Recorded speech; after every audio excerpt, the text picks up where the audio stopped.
What we found in the last couple of years is companies started to lock their doors because not everyone is on site all the time. So the front desk isn't staffed all the time anymore. Workplace teams and HR teams, they can use the data to, for example, combine it with HR data and see which teams are using the workplace in what way. Having a system that figures out what's the most important for you is probably gonna be in the direction that a lot of people really would appreciate because it reduces their workload.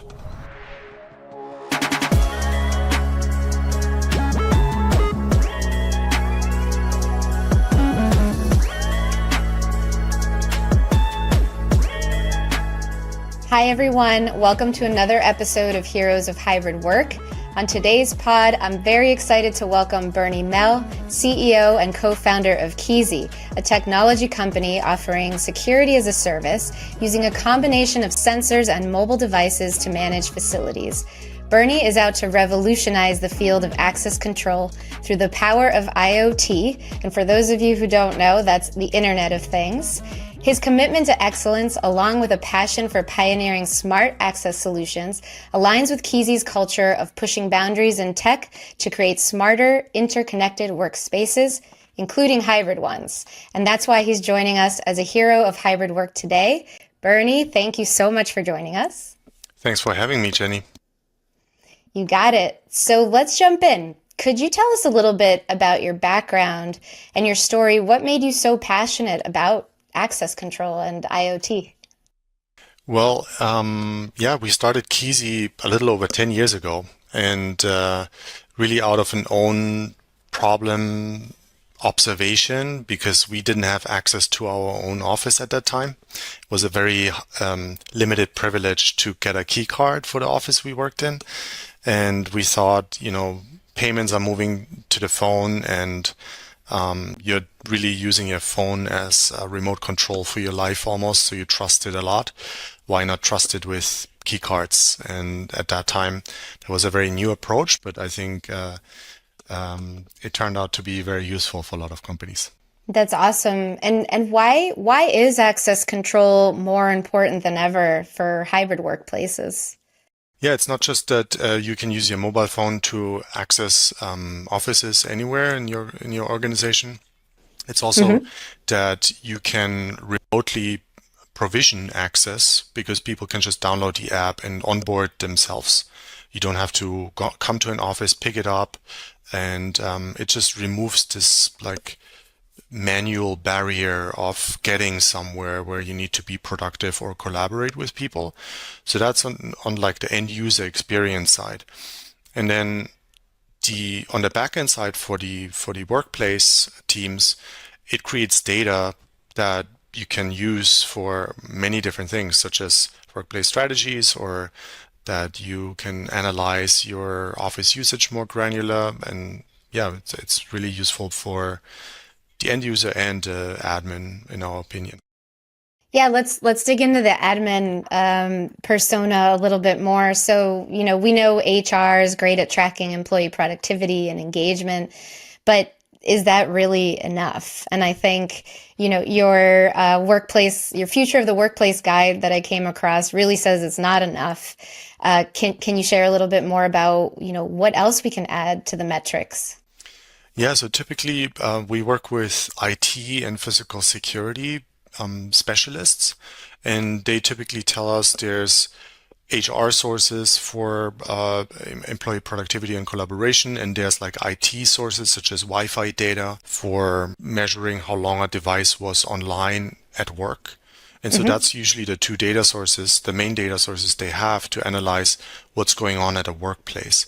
But with access control, it became really in the past, I want to say, couple of quarters, one of the most popular third data point, which is because it can provide occupancy data in a way that you can also analyze it by teams.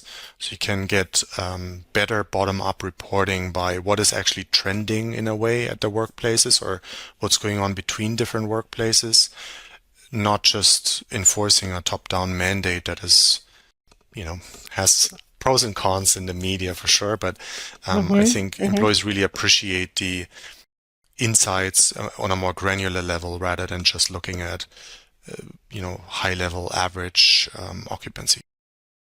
Yeah, so what does that look like at a more granular level? I mean, I think you're saying, top-down mandates without the data to support your hybrid work policy seems a little outdated. So what kind of granularity are you talking about? It's important that companies have a strong vision that typically comes from the CEO. How should offices being used in general? And maybe that vision is actually we want everyone to be at the office, right? So that's our ideal point. But then workplace teams and HR teams, they can use the data to, for example, combine it with HR data and see which teams are using the workplace in what way. So, for example, we have an occupancy index where we looked at which anomalies do we see at workplaces where they have spikes in occupancy, and that's typically the spontaneous meetings that companies or smaller teams have. And there's a lot more. I think in the last 12 months or so, that number doubled across all companies. And so you wouldn't necessarily see that if you just track average monthly occupancy. It would probably be roughly the same. And so to analyze, hey, which teams have done these meetings? Are there specific employees that travel between locations and work from here and there because it gives them some sort of benefit? So you can basically use it as a trend indicator and use that as a prompt to talk to these teams or talk to these individuals. Hey, I saw you use our offices like this. Tell me more about this. Why do you do that? Right? Is it a personal reason, or is it like for making you more productive, or is it because of your team setup? And so that way you come up with new ideas to like actually make employees more productive and more collaborate more, which is the ultimate goal of getting people back to the office. Yeah, that was really interesting data. So the number of in-person office events per month more than doubled in the past 12 months. So what does that say about people and their companies? Like, are are people wanting to meet more? What do you gather from that? Yeah, I think we found it pretty interesting to normally real estate teams and maybe also workplace teams think about real estate cost in terms of like a cost per seat, right? Hmm. So how much does one seat cost me at this office? But we thought about it more useful the other way around. You can segment your employee groups in teams or like tiers of different usage patterns. So, for example, one usage pattern would be this employee group only uses the office once a month. The other team might be between 2 and 3 times. And then there might be employees that use it 5 times. And so to just analyze it between those couple of different groups and to assign a value maybe to that gives you actually a new, more dynamic way of valuing the workplace. And of course, it also depends if you want the office to be more like a sales hub or like a showroom or like a collaboration space. So it depends a little bit on the purpose as well, of course, but at least you have a different way of looking at cost. Yeah. Because otherwise, you might say, hey, actually, we can just cut down the office into half, but then maybe people don't want to collaborate anymore. Right. No, that's exactly what I was thinking. Before you sell all your office space, right? Look at the utilization data because you could be actually reducing productivity if these folks that come in for these in-person events can no longer do so, right? Yeah, I think all this remote work also put a heavy strain or like a heavy load on the managers. Because technically, if you manage in person, it takes you less time for sure. Managing teams remotely is very like call intensive, and you need to prep your meetings remotely, look through all the different sources and data before the Yep. call. So it is more time intensive for the manager. So technically, you can manage less people remotely. And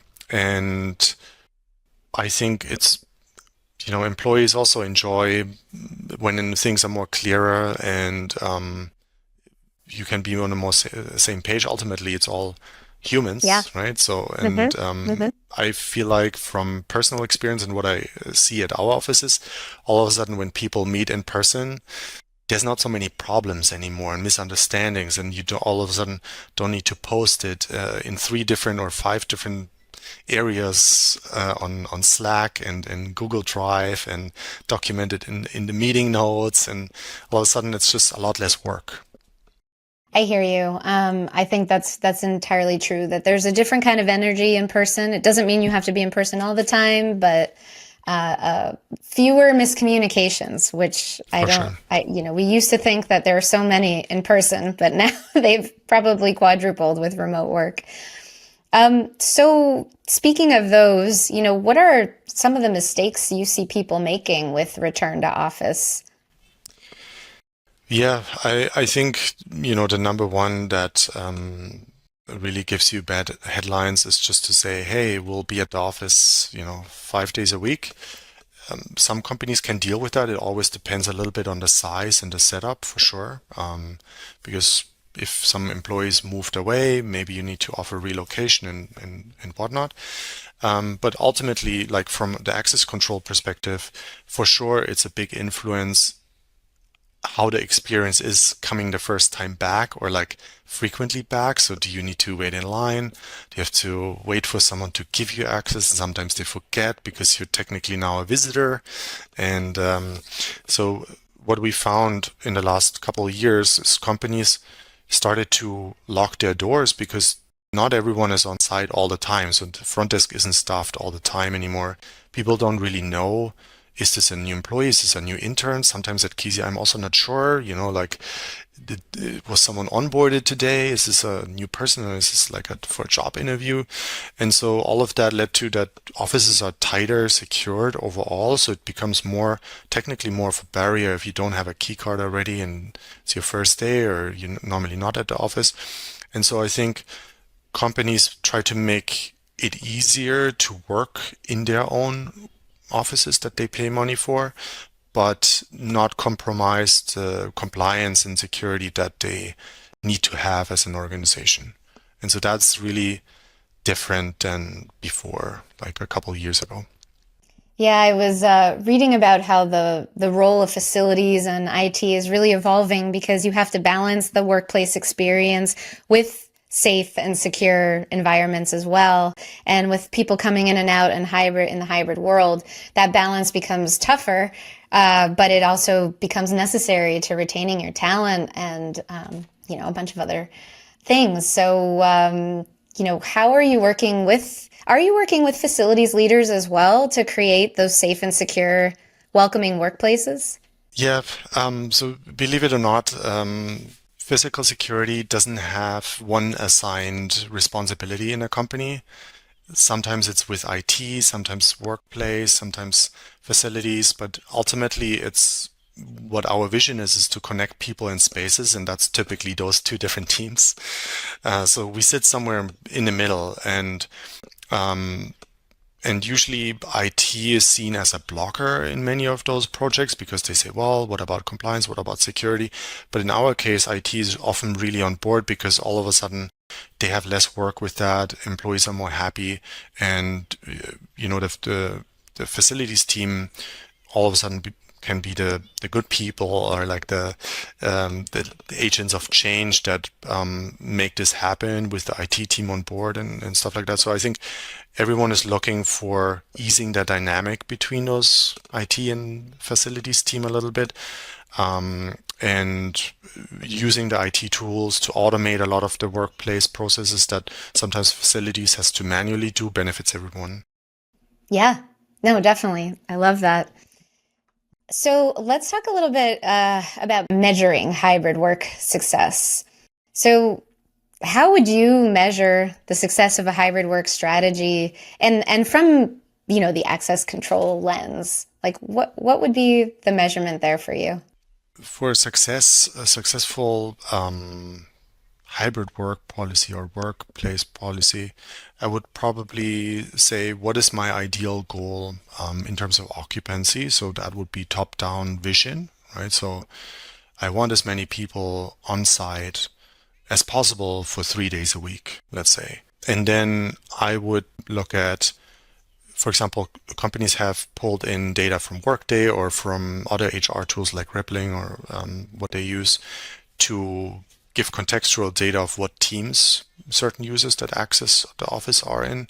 And then you could combine it and say, is this what I expected from those teams? Like, is the hardware engineering team, who's normally probably 4 days a week, now all of a sudden 5 days a week, but the sales team's only 2 days a week? And then, like, you can start to have a baseline and then improve from there. It's not like that you fail to do 3 days a week. It's just that different teams or different offices behave in different ways because they have maybe different cultures or maybe different needs. And I think that's a good way to start and just be transparent about it, that it will be a roadmap and not like a day one success. I think that's probably increasing your chances of overall success of the workplace strategy. No, definitely. Yeah, no, I love that example.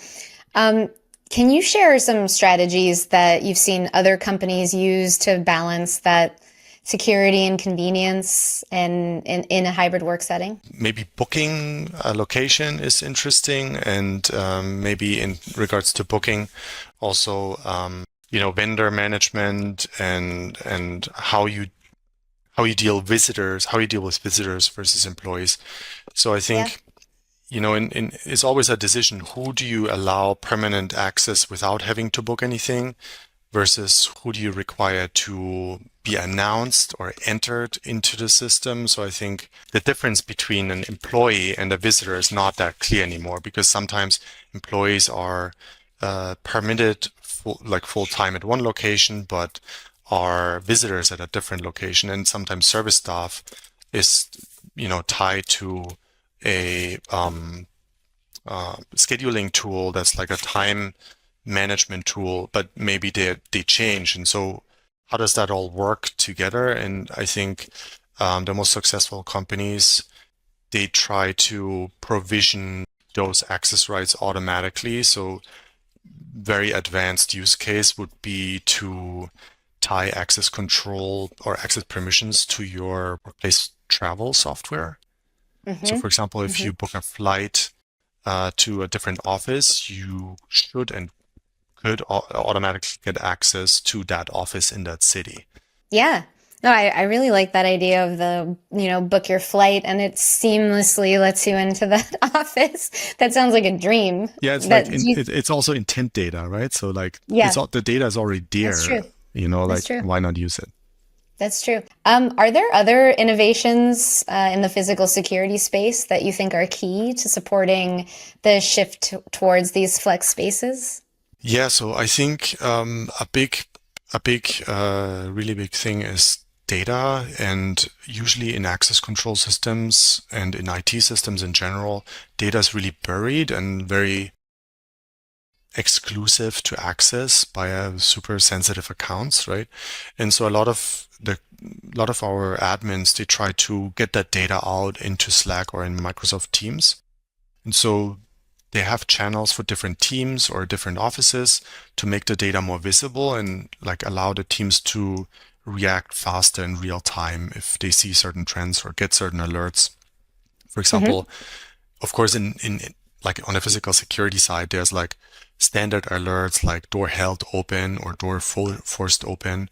For example, we've also had this, maybe we got this alert ourselves as well, where a door was open for an extended time and someone was maybe still on location but just didn't close it. So that could be an easy Yeah. example where you keep your security and compliance remotely by getting the right alerts in real time. And I think, of course, a big theme these days is AI, and like getting the right alerts in the right time is, the high art of AI. Sure. And Sure. I think that's like a certainly a big trend is reducing the noise on notifications you get, and red alerts, and because you only want to get one or two a day that are really important, if you get any. And so I think just really having a system that figures out what's the most important for you is probably gonna be in the direction that a lot of people really would appreciate because it reduces their workload. Yeah, it actually got me thinking about all the data you could probably feed into AI to say this was their intent, this is who actually showed up, this is how much space you actually need, right? I think that brings up a really good, interesting use case. Have you seen any AI models that have kind of put this all together? So far, like very advanced companies, they try to build this themselves. And I've also seen a few consultants like offer this as a service to companies. But I think ultimately, depends a little bit on the company's posture on AI. If they have a general AI model that they use for other like AI software that they use for other things as well. Ultimately, you need to feed that AI with your parameters as well, such as, for example, if you use a legal AI software, you need to say, what's my guardrails here? And so you'd still need to tune it yourself. It's not like completely automated. Um, Sure, sure, sure. but I think the switch over to AI is gradual, right? So you add more and more rules and the system itself becomes smarter and smarter. And maybe it's not a pure AI tool, but it's somehow enabled on the back end with AI, but it's still based on your rules. And that I think is a little bit more the future than just, hey, AI, tell me what's happening Yeah, kind of yeah, model, yeah. because especially if it's your space, you still somehow need to be in control. Right, right. Yep. I think the theme of this podcast is how to keep the humans involved at the end of Yeah, the and day. ultimately, in our opinion, right? So like if you're working in facilities or in workplace, you should be able to focus your time on making people productive and collaborative and not so much on, back office tasks. And so I think that's how we see the shift of workload trending. All right, let's turn it over to how we work together. So, how do you see the integration of ACS or access control systems with other workplace technologies like Kisi and SCADA, enhancing the overall employee experience and security as well? Yes, and so we've been working with Scada for a while now, and I think whenever you want to or are thinking about going to an office, you definitely want to make sure that you have space at that location, right? So sometimes too many people show up, and especially if it's Wednesday and there's free lunch, right? So you definitely want to make sure you're booking the location and you don't have to ping anyone, don't have to wait for anything. I think that operational efficiency aspect is true for both sides. So the more seamless that process works for the employee, the better for the admin, because that just frees up your time for other things. And at the same time is you have some sort of compliance aspect because you know who's expected and you know who's unlocking the door. So you can match up those two things and see if there's any anomalies of people who just generally just walk up on site and unlock the door because they maybe still had access and it wasn't deprovisioned or something like that. It's also easier to collect more granular data because you have multiple data sources. So you can obviously look into the analytics in SCADA. You can look into the analytics in Kisi. As said, smartest companies pull it all together in one system or the other.